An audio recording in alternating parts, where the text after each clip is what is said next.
Hi guys, so in this video I'm going to be showing you how to do these really cool, well I think they're cool, Halloween nails, and yeah, let's get going. So for starters, I kind of do my nail care routine and I thought I'd include a little bit about this. I use a nail oil by Nails Inc, which is really good, and I also use this kind of like buffing tool thing which I use to kind of file my nails and then like buff the top of them and shine them, and it works really well. That's also by Nails Inc, and then I also swear by the OPI Nail Envy Nail Strengthener.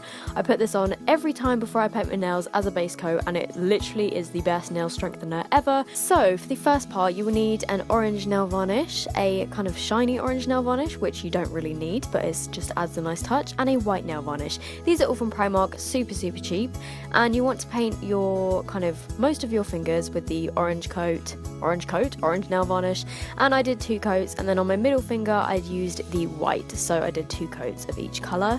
And then I'm just cleaning up around the edges with a small brush and some nail varnish remover. So I then went over the top of the orange colour with the kind of glittery orange colour just to make it a little bit more interesting. And then I'm taking a yellow nail varnish and a striping tool, and I'm just kind of creating the candy corn nail here.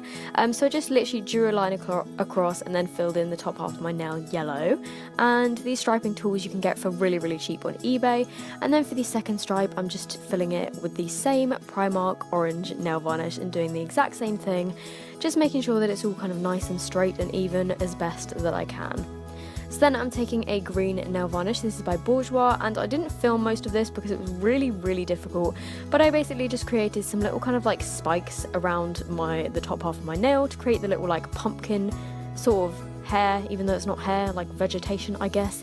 And then I took a black nail varnish and a tiny brush and just created a little triangle, and then I filled it in. And this is where I realised that I messed up. I forgot to do the yellow stripes on the pumpkin, so I took off the whole nail, started again, and then redid the pumpkin, and I forgot to film the mouth, so I'm really sorry. So moving on to the spider nail, I basically just drew lines as you can see here, and then in between I drew little like curvy lines, and I think it's pretty self-explanatory. You can kind of see what I'm doing. Just take your time, be patient, and use a really small brush. And then for the final nail I did some bats, and I found this again really difficult to film, but all I did, just kind of like look at the shape of the bats. I started off with a little cross, and then I just did some wings. And that is pretty much it, you guys. I then finished it with a Sèche Vite, not sure how you say it, top coat, which is a quick dry top coat. I 100% recommend this. It dries your nails in like a couple of minutes, so you don't get that annoying smudge when you like go to sleep or whatever, or when you're doing stuff. So yeah, that is the end of this nail tutorial. I hope you guys have enjoyed it. I'm sorry that it wasn't the best filmed. It took me 3 hours to film this, and I had so much footage and my camera kept dying. I had to use 2 different memory cards, and it was a bit of a pain, but I got there in the end. So I really hope you guys enjoyed it. If you did, give it a thumbs up. Also, if you guys aren't already subscribed to my channel, I would love it if you would subscribe, and I will see you guys in my next video. Bye!